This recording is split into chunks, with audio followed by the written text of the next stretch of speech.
पटेल मार्टच्या बाजूला या ब्रिजच्या इथे पाईपलाईन फुटले. बहुतेक पाणी या ठिकाणी वाहत आहे. कृपया करून या ठिकाणी लक्ष द्यावे.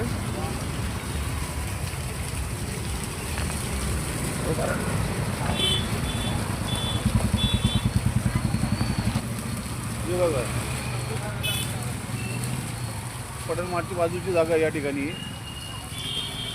खूप पाणी या ठिकाणी वाद आहे सध्या एकदम.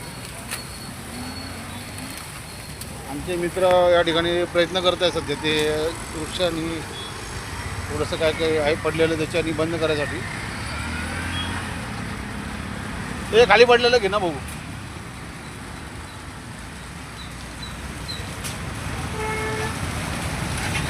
कृपया करून कोणी अधिकारी असेल त्यांनी बंद करावं लाईनी.